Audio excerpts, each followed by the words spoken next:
UP TET 2021 में विवादित प्रश्नों का मामला अभी भी माननीय इलाहाबाद हाईकोर्ट में विचाराधीन है। बहुत से अभ्यर्थियों का कमेंट के माध्यम से प्रश्न आता है कि इस मामले में क्या कुछ चल रहा है, क्या कॉमन नंबर मिलेगा भी अथवा नहीं। इसके अलावा सीटेट का जो नोटिफिकेशन के संदर्भ में सीबीएसई बोर्ड के द्वारा सूचना दी गई थी, इसके बारे में भी बात करेंगे और सीटेट की तैयारी आपको किस प्रकार से करनी है। साथ ही साथ यूपी टेट में बीएड अभ्यर्थियों के एलिजिबिलिटी मैटर को लेकर के जो कुछ भी चल रहा है, इसके बारे में भी विस्तारपूर्वक बात करेंगे। अंत तक जुड़े रहिएगा। नमस्कार दोस्तों, मेरा नाम है नीरज और आप देख रहे हैं कैरियर बिट यूट्यूब चैनल। अगर आप इस चैनल पर पहली बार विजिट कर रहे हैं तो इसको सब्सक्राइब करते हुए बेल आइकन को प्रेस करना ना भूलें। यूपी टेट में विवादित प्रश्नों का मामला माननीय इलाहाबाद हाईकोर्ट में विचाराधीन है।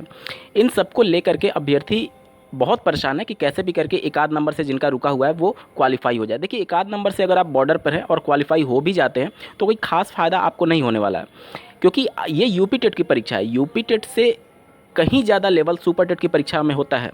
तो आपका लक्ष्य सिर्फ यूपी टेट पास करना नहीं है, आपका लक्ष्य यूपी टेट के बेस पर सुपर टेट की परीक्षा में क्वालिफाई होकर के शिक्षक भर्ती में एक सीट पाना होता है। तो अगर आप बॉर्डर पर रहते हुए यूपी टेट क्वालिफाई भी कर लेते हैं तो इसका कोई मतलब नहीं हुआ, जब तक कि आप देखिए स्कोर कितना भी, ये सिर्फ एक क्वालिफाइंग नेचर का है, ये बात सही है। लेकिन अगर आपको यूपी टेट या फिर सी टेट की परीक्षा में ही दिक्कत हो रहा है तो अब आपको अपने अंदर झांकने की आवश्यकता है कि क्या आप सुपर टेट के लिए तैयार हैं। अगर आज शिक्षक भर्ती का नोटिफिकेशन जारी हो जाता है तो क्या आप उस लेवल के परीक्षा के लिए तैयार हैं जो कि सुपर टेट का पूछा जाता है।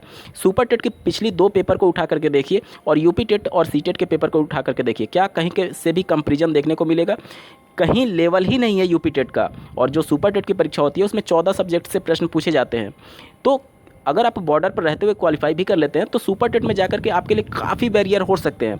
तो इन सबसे बेहतर ये है कि आप अपने आप को प्रिपेयर करें उस हिसाब से सुपर टेट के अनुसार, क्योंकि सुपर टेट में जो 14 सब्जेक्ट्स हैं उसी में से 5 सब्जेक्ट आपके यूपी टेट में पूछे जाते हैं। तो जो सुपर टेट के लिए पढ़ाई करनी है वहीं सब्जेक्ट्स आपको यूपी टेट के लिए भी पढ़ाई करनी है। और चूँकि दोनों एक ही संस्था परीक्षा का आयोजन करती है, इस वजह से जो पेपर का पैटर्न और जो क्वेश्चंस का लेवल रहता है, लेवल थोड़ा कम रहेगा लेकिन पैटर्न सेम रहता है। तो काफ़ी मदद मिलेगी अगर आप सुपर टेट की परीक्षा की तैयारी करते हैं तो यूपी टेट आप उसके बेस पर क्वालिफाई कर सकते हैं। अब अभ्यर्थियों के प्रश्न पर आते हैं कि कॉमन नंबर का क्या होगा। देखिए, मामला कोर्ट में विचाराधीन है। कोर्ट में जो भी मामले जाते हैं वो कब फैसला आएगा या नहीं आएगा, क्या होगा, ये सब कुछ भविष्य के गर्त में। अगर आपको एक उदाहरण मैं बताऊं, यूपी टेट 2019 में जो यूपी टेट की परीक्षा हुई थी उस पर भी 4 से 5 प्रश्न अभी मामला माननीय इलाहाबाद हाईकोर्ट में विचाराधीन है। अभी तक फैसला नहीं आया है। सोच लीजिए 3 साल से ज़्यादा का वक्त हो चुका है।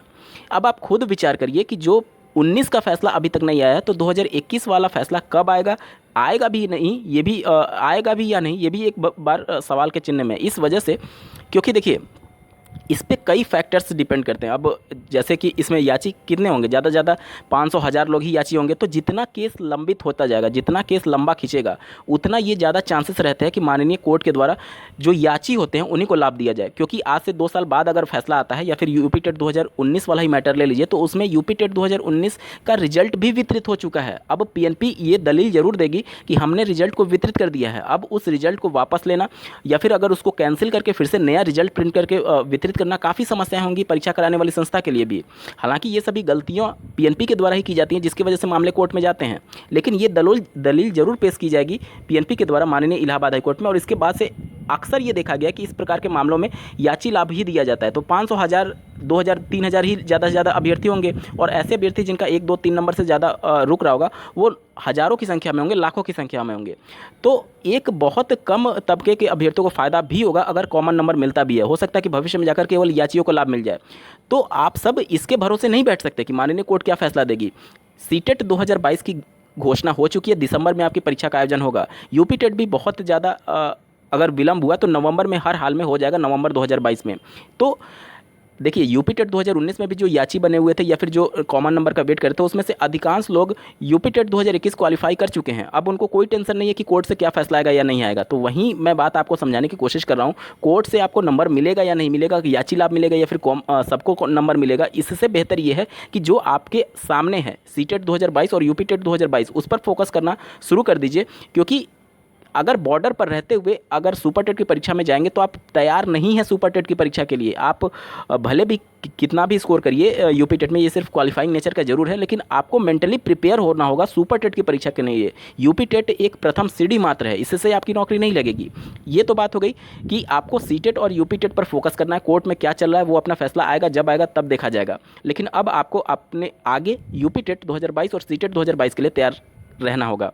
अब आते हैं कि यूपी टेट पेपर 1 में बीएड अभ्यर्थियों की एलिजिबिलिटी का मैटर जो माननीय इलाहाबाद हाईकोर्ट में विचाराधीन है, वो कल परसों में उसको फिर से लिस्ट किया गया था, लेकिन मामले की सुनवाई नहीं हो पाई। अब मामला फिर से अगली डेट दे दी गई है सुनवाई के लिए। मैं बार बार कह रहा हूँ कि यूपी टेट के पेपर 1 में बीएड अभ्यर्थियों के एलिजिबिलिटी मैटर में फैसला तब तक नहीं आएगा जब तक कि माननीय सुप्रीम कोर्ट के द्वारा ये फैसला नहीं दे दिया जाता, क्योंकि माननीय सर्वोच्च न्यायालय में ये अभी मामला विचाराधीन है। तो किसी भी राज्य की माननीय उच्च न्यायालय इसके संदर्भ में फैसला नहीं देगी, क्योंकि जो अंतिम फैसला होगा वो माननीय सुप्रीम कोर्ट का होगा। तो यूपी टेट के संदर्भ में उत्तर प्रदेश में जो याचिका चल रही है, या फिर हिमाचल प्रदेश, पंजाब, अन्य राज्यों में, मध्य प्रदेश में जो याचिकाएं चले, उनका कोई भी मतलब नहीं है। जो माननीय सुप्रीम कोर्ट फैसला देगी वही अंतिम एवं सर्वमान्य होगा। आते हैं कि सीटेट के पेपर की तैयारी कैसे करें। बहुत से अभ्यर्थियों का कमेंट के माध्यम से प्रश्न आता है कि सर बेस्ट बुक बता दीजिए, कौन सी अच्छी बुक है जिसको पढ़ करके हम लोग पास हो जाएं। तो ऐसी कोई बुक होती ही नहीं है मार्केट में। अगर ऐसी बुक होती तो सीटेट का जो परसेंटेज बनता है, पासिंग परसेंटेज, वो 20 से 30% के बीच में बनता है। तो क्या 70% अभ्यर्थी जो है, क्या वो मार्केट से बुक ला करके पढ़ के पास नहीं हो जाते हैं?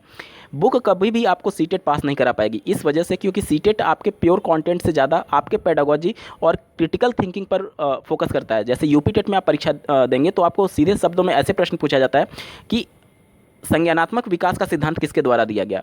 लेकिन जब आप सीटेट में जाएंगे तो यही संज्ञानात्मक विकास के सिद्धांत के एप्लीकेशन आप किस प्रकार से करेंगे अपनी कक्षा में, एज ए टीचर आप किस प्रकार से उनके सिद्धांत का यूज करेंगे शिक्षण कार्य के लिए, वो प्रश्न पूछे जाते हैं। तो ये आप तभी इस प्रकार के प्रश्नों का उत्तर दे पाएंगे जब आप उस सिद्धांत को समझे रहेंगे, उसको एप्लीकेशन कैसे यूज करना है, कैसे उसका एक तरीके से दैनिक जीवन में यूज करना है उस सिद्धांत का, तभी आप उत्तर दे पाएंगे। तो यहाँ पर रटी रटाई चीज़ें नहीं चलती हैं, यहाँ पर चीज़ें चलती हैं कि जो चीज़ आपको समझ में आ रहा है वो किस प्रकार से आप अप्लाई करेंगे। तो ये समझ आपके अंदर कोई भी बुक विकसित नहीं कर पाएगी। और वैसे भी देख लिए 75 अंक के सिर्फ पैडागोजी पूछे जा रहे हैं। 5 सेक्शन से प्रश्न पूछे जाएंगे, 15 × 5 = 75।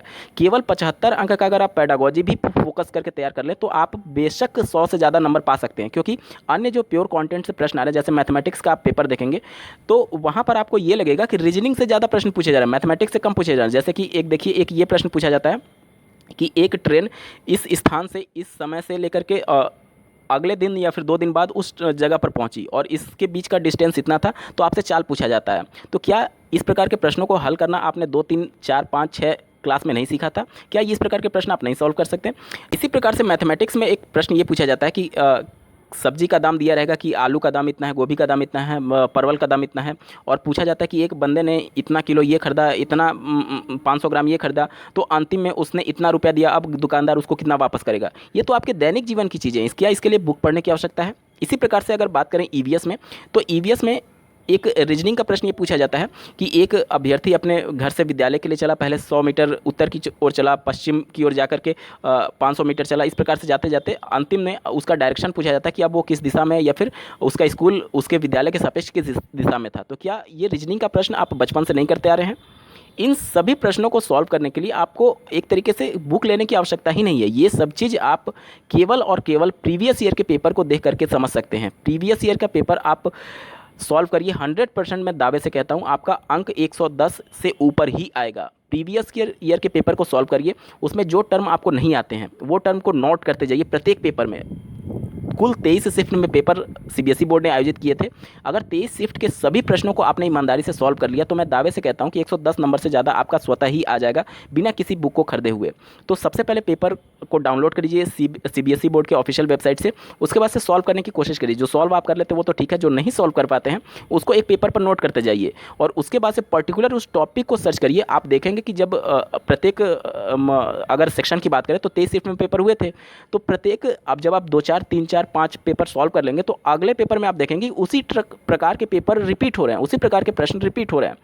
तो एक समझ आपका विकसित हो जाएगा कि किस प्रकार के प्रश्न पूछे जाते हैं और हमें किस दिशा में आगे बढ़ना है। हम लोग उन सभी चीज़ों को और उन टॉपिक पर पढ़ाई करते हैं जो कि परीक्षा में पूछे ही नहीं जाते हैं। यूपी टेट और सीटेट का कोई कंपैरिजन ही नहीं है। सीटेट एक पास करना इतना आसान है क्योंकि पेडागोजी से पर ज़्यादा फोकस करती है सीबीएसई बोर्ड, और यूपी टेट प्योर कंटेंट पर फोकस करती है। तो एक समझ अगर आप विकसित कर लेते हैं कि किस प्रकार आप शिक्षण कार्य करेंगे एज ए टीचर, तो आपके लिए बेहतर होगा सीटेट को पास करना। तो ये सब चीज़ें आप प्रीवियस ईयर पेपर से पा सकते हैं, चीज़ों को समझ सकते हैं।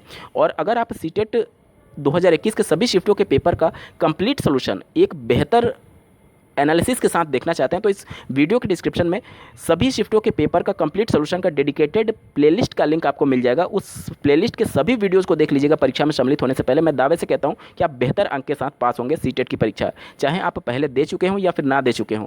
उन सभी वीडियोज़ को देखने के बाद से आपके अंदर एक कॉन्फिडेंस बिल्ड होगा। आप में से बहुत से अभ्यर्थियों ने उन वीडियोज़ को विजिट भी किया है। आप कमेंट के माध्यम से जरूर बताइएगा कि क्या आपको हेल्प मिल रही है उन वीडियो से। इस वीडियो को देखने के लिए आपका बहुत बहुत धन्यवाद। भगवान करे आपका दिन शुभ हो।